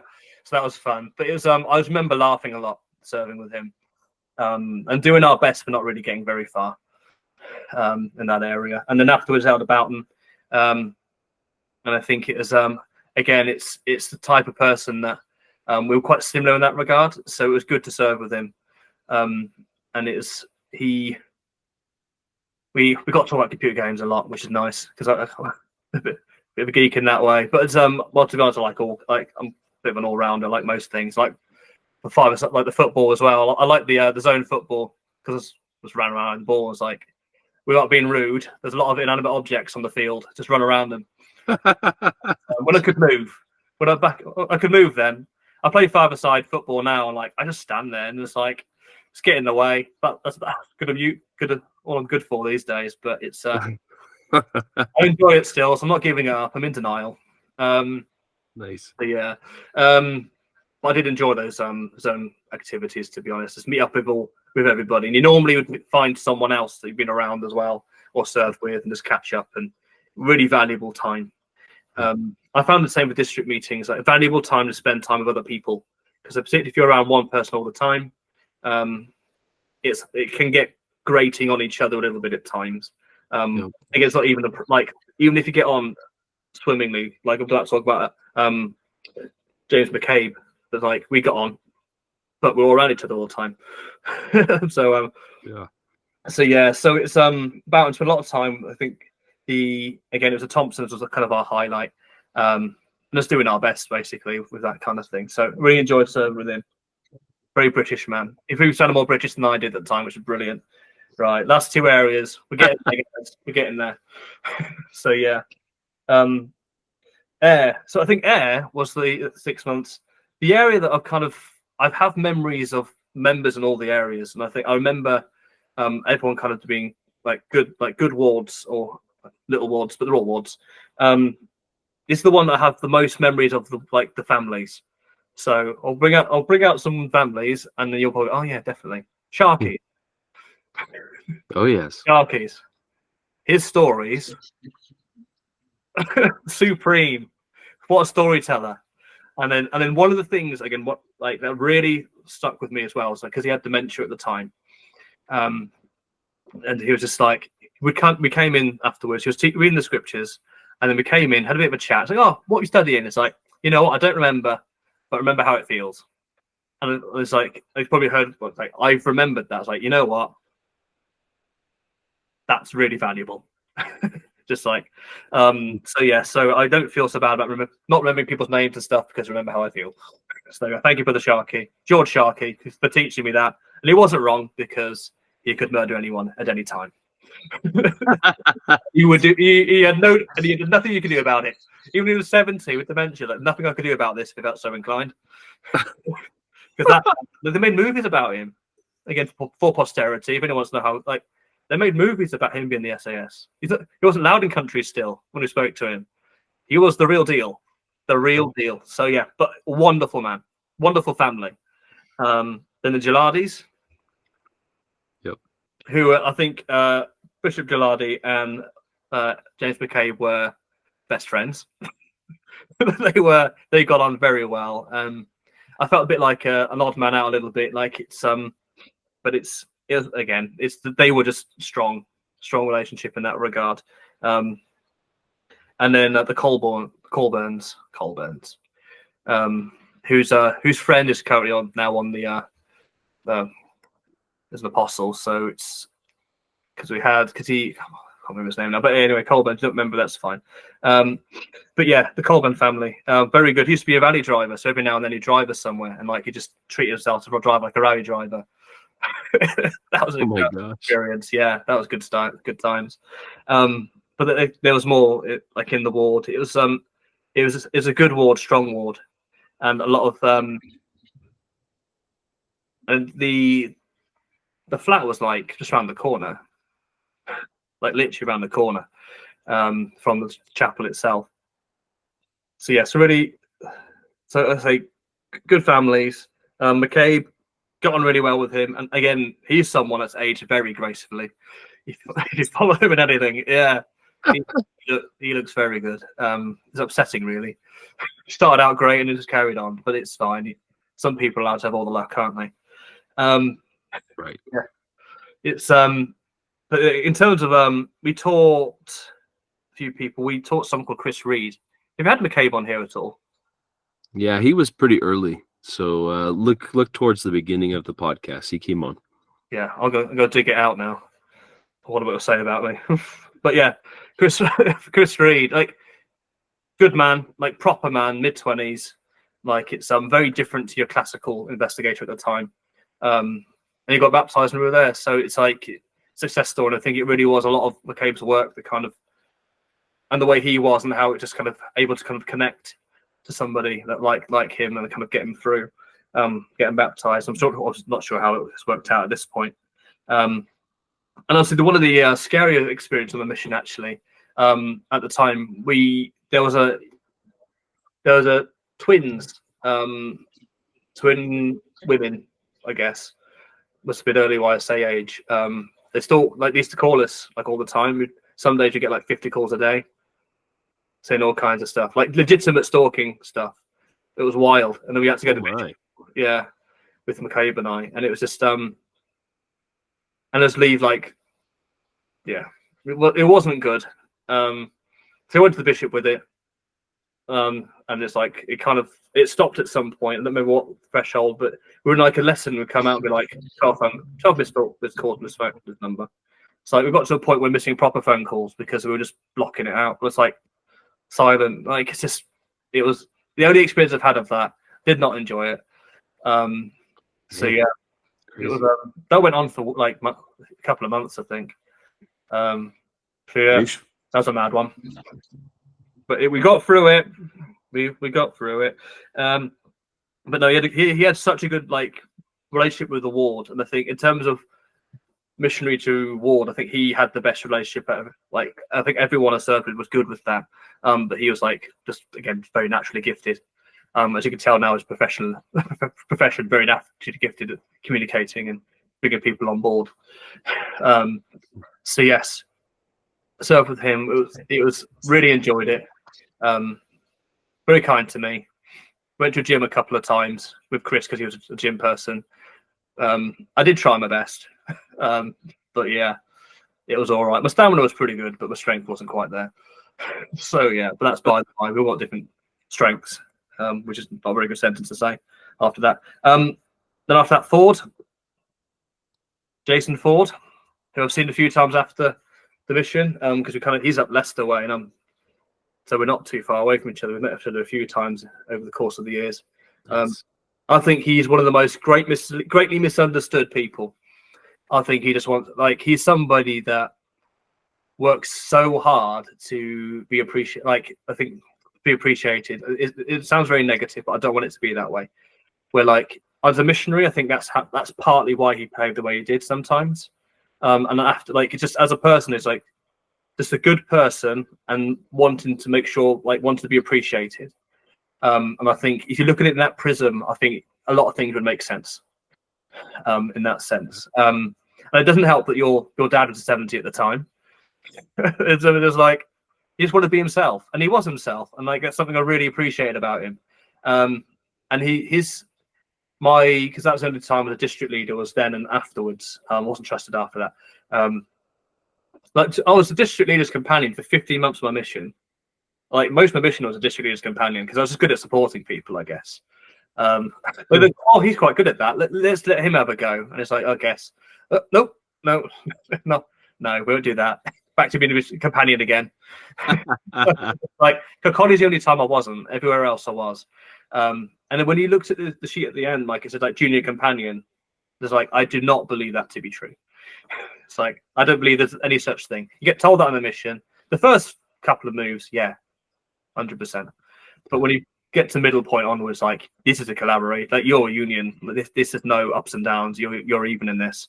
That's how I feel. Like and that's why I'm not bothered by that. Like technically, like you look because I had a missionary at the time. I was going home. I was quite keen on pointing out like I wasn't a junior then. I was a senior. It was important to them, fine, but to me it wasn't. Yeah. So it was. But I got to. So I enjoyed going to different wards and different areas even. And go on exchanges, just keep it fresh. So just speaking to people, Ford, creative man. We had the best like it wasn't true. I was encouraged to come up with creative district meetings and what we're doing. They were good though. You know what? I look back in it now. I was like, you know what? We did more of that. We did more of the actual thinking outside the box, created something like a visual representation and implement it and teach the principle, as opposed to just get the chalkboard out and teach the principle, which is fine. But you can tell that none of us were professional teachers at the time. We had different like innate skills, but it wasn't our job. We're doing our best with this, and there's nothing wrong with that. But like but he was very, very skilled at kind of creating something interesting out of something. So yeah, I appreciated that, and he a good man. I've seen him a lot afterwards. I'll go to bat for 40. So yeah, that's absolutely fine by me. Staten afterwards. I think you've had him on the podcast. Dave Staten? Yeah. No, his name has come up a million times, but he keeps telling me he's not coming on. So Dave, come on the podcast. We'd love to have you. Yeah. if you like. Go bring yourself here. There's but it's again it was I wouldn't say it was uneventful, but we did we worked, tried our best, and there wasn't too many standout moments. Apart from no, we moved house, we moved flat. We basically went with half house flat hunting. We found 2 places, one that was actually the right place in the middle of town, and another one further out that was lovely, that we shouldn't have got. And guess which one we went for? We went for the lovely one that had like, oh yeah, we went there with the minimum contract length and we left. But like, yeah, so I was only there like 2 days and I left because like, oh, it was moved, so like I didn't even get to go. Got this house, the wrong one. But no, it was I remember he had to do a lot of I was a bit of a lower time at that point in terms of a human being. So he kind of had to really push me through and kind of get me to kind of move forward a lot more in that sense. But I enjoyed, again, it was a good area. It was a good ward. It was yeah, okay, that's sorry. I was just remembering timelines because it's my dad got remarried when I was on my mission. Yeah. I think I caught it at the time though. So he I went to President Briggs, is like, my dad's getting married, could he come up and see me? I was in Glasgow at the time, so they was just come up the road. Yeah. They got moved out of Kirkcaldy. And Briggs is like, President Briggs like, only if he buys you dinner. It's like, all right. Yeah.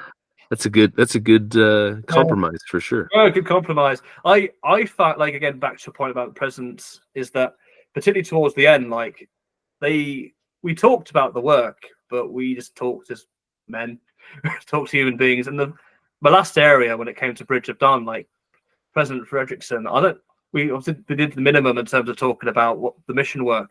We just talked about jobs. We talked about how to be employable. We just talked about other stuff and like relationships, and it was great. It was great. Right. That's awesome. So yeah, so it's yeah, where are we? So we're Stainton. We'll bring it, moving on then to the Bridge of Dawn. So the 2 companions, Elder Chalmers and Elder Payne. I think you've had these 2 on. I'm at 50% success rate at the moment, guessing who's been on, who's not. So yeah. Yep. Phil, as some people knew him, but yes, Michael Chambers has been on, and Adam Payne have both been on. Super. I was around Payne when he was, because Pattenden was his trainer. Stuart Pattenden, who's been local to London. He now lives in Germany these days. And he doesn't reply to me anymore. Stuart, talk to me. Like, go back to my life. But it's yeah. You and I can start a club, Aaron, because I served as his companion, and he won't talk to me either. So it's all good. Yeah, it's all love, mate. If you ever find this, it's all love. But amen. So yeah, it's yeah, so and he told Elder Payne, he was around. One of my few memories is him just being quite angry at Scotland for not having hash browns. So yeah, we have them now, but and I think it's something I didn't appreciate. I think it highlighted at the time. Also, I didn't quite understand because I'm from this area. Like, it's England, but really it's the same. There are nuances and differences, particularly if you're so used to a certain way of having things and access.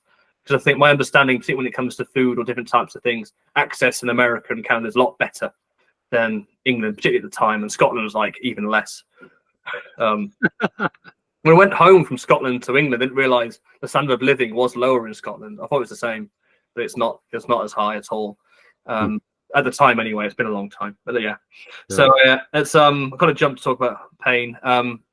He did his best to pull me through. He was a good man, very good man.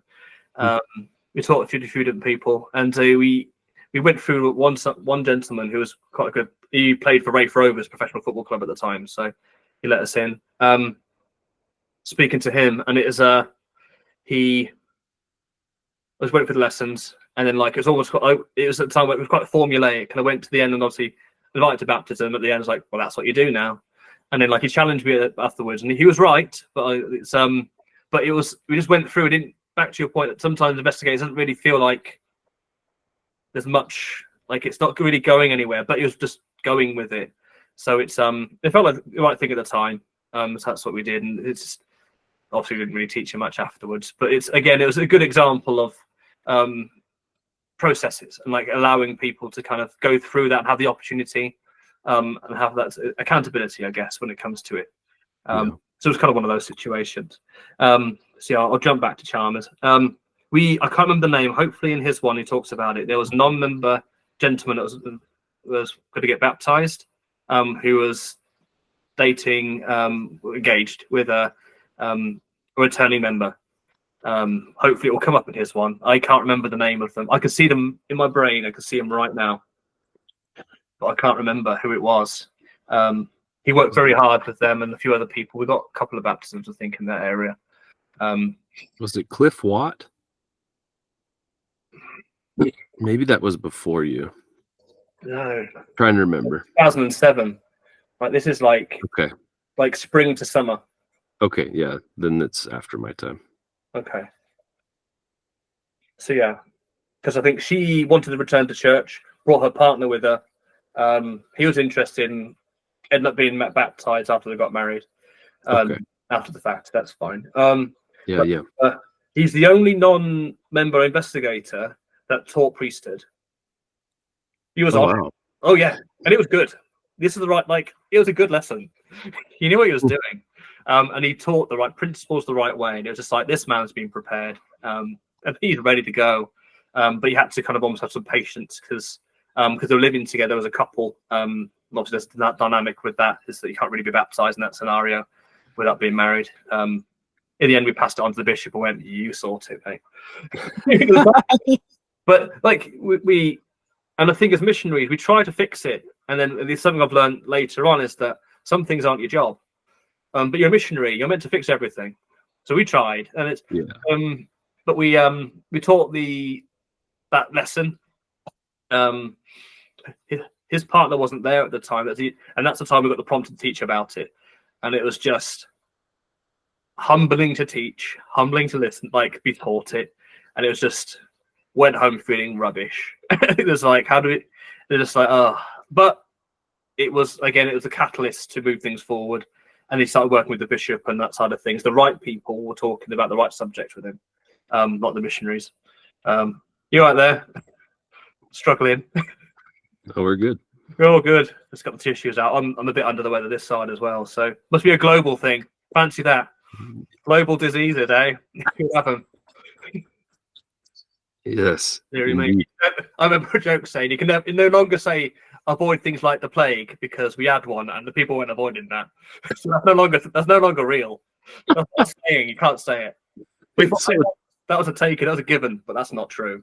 Oh my gosh, that's very, very true statement right there. But yeah, it's obviously for anyone listening, neutral doesn't know. Like I appreciate it's much more nuanced that conversation what we just said, but it's still true and funny.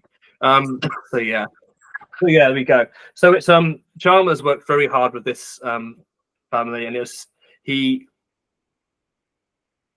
how was he so happy? You know what I mean? You were just happy. He just had that jovial piece to his life. He was just happy to be there and amazing. Just like it doesn't matter what happened. It's like, yeah, cool. It's like, what do you mean, yeah, cool? And it's like, nah. Again, I can't remember the examples. I just remember that happened. We're just like, how is he responding so well? Because it's like, just yeah, brilliant stuff. Like I don't know, I wish I had that skill. Like it was just brilliant. But no, it's a really good man. I think he was another one where it's really a good worker and it was good at planning things through. In terms of documentation, I remember him being quite good at that. But I might be remiss, but like again, it's not a massive conversation, this kind of podcast. But it was the first time I ever went to a Relief Society activity because we got invited as missionaries to go in and do missionary one. Again, I can't remember a thing that we did there. I just remember being there, going, I'm at a Relief Society activity, and you know what? It's much more organised what I'm used to. Things are planned, things have assignment, people have assignments. it's lovely stuff. It was, yeah, eye-opening, humbling again. How well it was done. But again, that's, you know, to be expected. If so, yeah. So as I moved on to other pain at the end there. So, and it's the going home, like it was on the cards, and then it finally just happened. And it's like you wake up and you got your stuff, and you're on the way home. It's like, what? I'm not on the way home. I'm up a state on the way back because we're on the same group. It's like, we're going home. It's like, when did this happen? We're going home. So yeah, it was it was surreal to kind of almost fight through. And I remember, who was it? Elder Midgley's trainer. I can't remember his name. I remember him saying something about it. It's like being in bed. You move, like, as soon as you get comfortable, you got to get out. Like, that's how he described it. There's, again, different elements. There's some parts, like I've already mentioned, that I never got comfortable with, but there are. I was there for 2 years, and it was interesting. It was at the time the best 2 years. Yeah, at the time, the best 2 years. Obviously, fortunately, things have moved on, and I've had better years since, which I'm grateful for. So, and in terms of learning, I'm grateful for having that experience and kind of going through that, having those life experiences to draw on as well. So it's to kind of, and like, again, probably pick up how I talked. I was fluctuating in terms of how I felt I was engaging with being a missionary. But I came home. I had my return home interview, honourable release, good letter from President Fredericks. It's like, it's all right. It's all right. And I reflect on that sometimes in terms of, again, life, in terms, like, will we get there and think about it and go, this is ebb and flow. I'm not sure about this, but you'll get there and it'll be fine. You know what? It's all good. Your heart's in the right place. You are trying your best. You keep your commitments the best way you know how, and like, you'll be fine. So it's I really, really enjoyed it. It was good times. It's a good times, and again, very challenging times where I feel, again, quite alone, but you would do.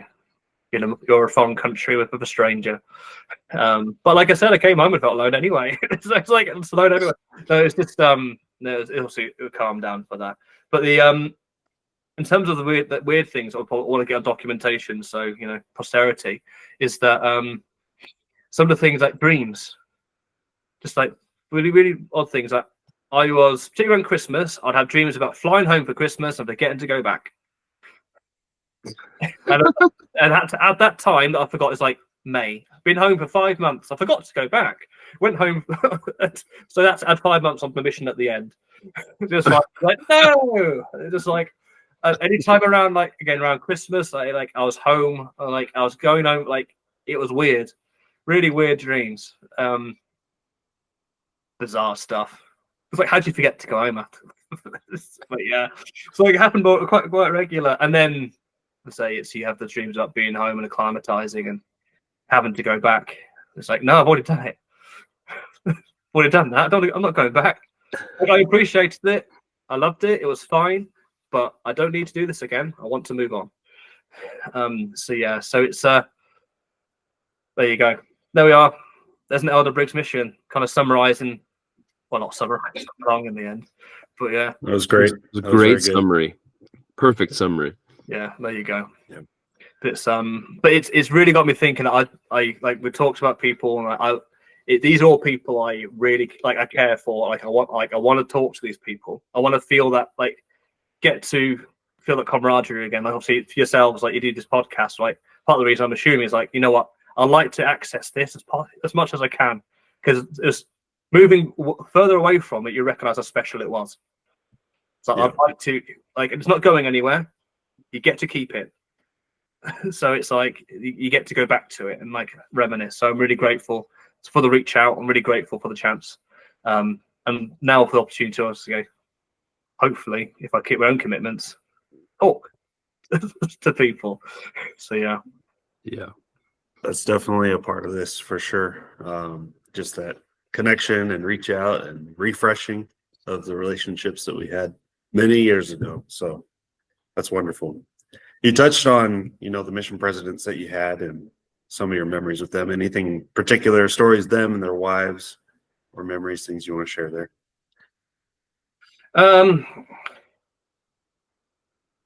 I just remember, like, President Briggs, like, he's a good man. Again, he was a no-nonsense man.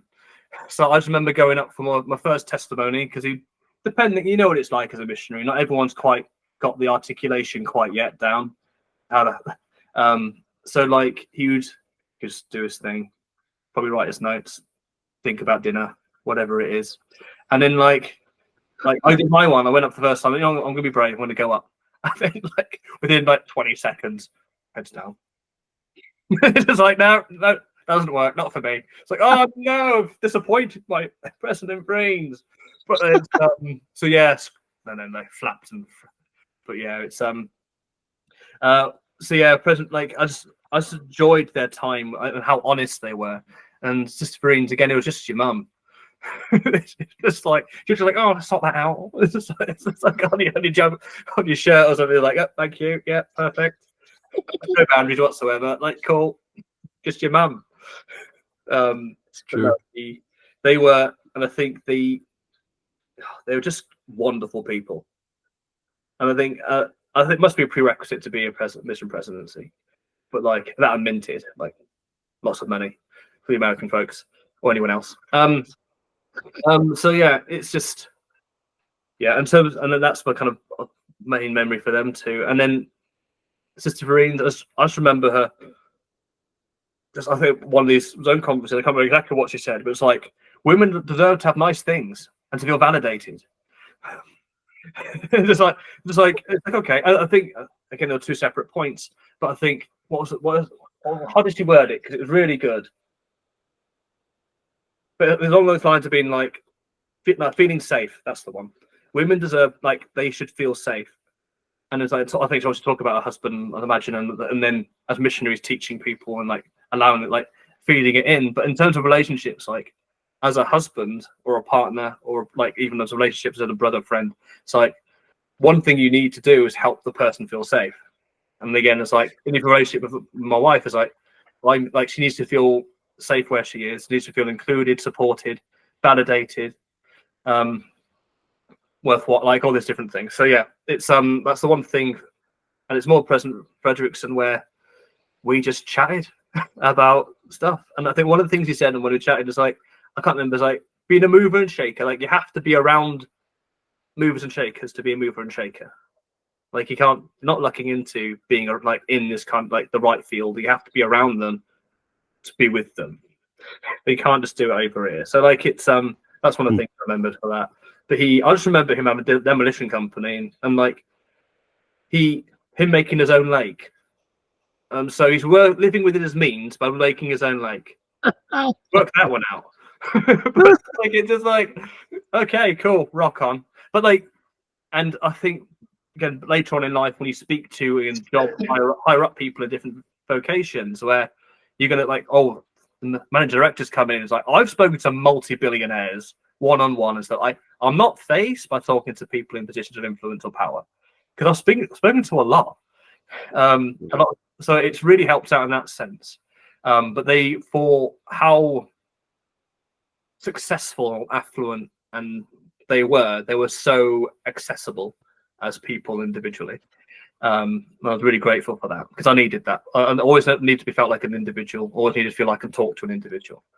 And that's exactly what I got with them. So yeah, only good, like massively good memories. Great. Love that. Yeah, that's really good. And then anybody else you want to call out that maybe you didn't serve with but served around? I just remember, again, bad for names, there's a lot of people I should be like, because I felt like I got on with a lot of people. I don't know if they got on with me, but I got on with them. So it's like Conway, like got on with him. Yeah. Wonderful man. So yeah, really got on with him. Got his tea book.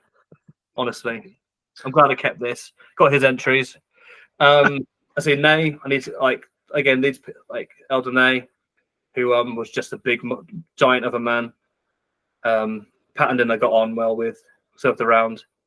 Obviously talking to him after the fact, around in London, and obviously he disappeared. Peacock, I think, is the main one, because it served around. There's always missionaries who served around, wasn't there? Like 6 to 8 that you're always around at various points. And I remember being in. Don't remember exactly. Clearly, don't remember exactly where I was, but I remember being in an area where there was no moves in the district. Nothing happened. We were all together for 3 months, and it was we all got on. We all brought something different to the relationship as a group, and we all stayed, and it was fabulous. To no one's surprise, we got caught with a sleepover on the final moves day because we were just so comfortable with just being around each other and just enjoying each other's company that we're like, the Bishop President caught us, and the phone went round the group. It's like, yeah, here we go. It's like, right, pass me who's next then. So Oh my gosh. yeah, we just like, oh, it's like, Elder Briggs, you're whitewashing into Kakoli, and your training's like, okay, I'm so sorry. So yeah, but it's again, I can't remember all the names of everybody there, but it was a good group of people. Like, and I think one of the things that helped me get through a mission was the camaraderie, the groups, other people going through the same experience, and it's yeah, I'll say I loved it. I didn't love all of it, but I loved what's endured is the parts that I loved. The other bits have been, being contextualized to exactly where they are, which was a learning experience. So yeah, so in terms of individuals, I think I've mentioned everyone I could think of top of my head. I'm going to apologize now. There will be other people that I should be talking about, but they're not coming to me. So yeah. Well, sorry, guys. well, as they do come to your mind, Aaron, just send me a message and I'll put them on my list. I'll put them on my hunting list of people that I'm reaching out to. And if there's people that you'd like to be in contact with that you don't have contact, let me know, and I'd be happy to share what I do have for those that we've been in contact with. And like I have phone numbers for Rich Midgley and Cade Schmidt. I mean, I have no idea what your ability is to get in touch with them via telephone or text message, but I live in a country. I've got a phone too. Hang on, I'm proving it. We've got phones here. Oh, good. Yeah, magic. Look, I don't know how all the plans work. I know that it's here, there, and everywhere with either the WhatsApp connection for a lot of people from Europe and Africa and Asia over to the America for some people. But let me know if I can help put you in touch with a few people, because of those that I'm looking at, I think I've got maybe 4 or 5 phone numbers that I could share with you pretty easily. Well, that's very kind of you. I'll obviously check their side first and all that business, but yeah. Okay.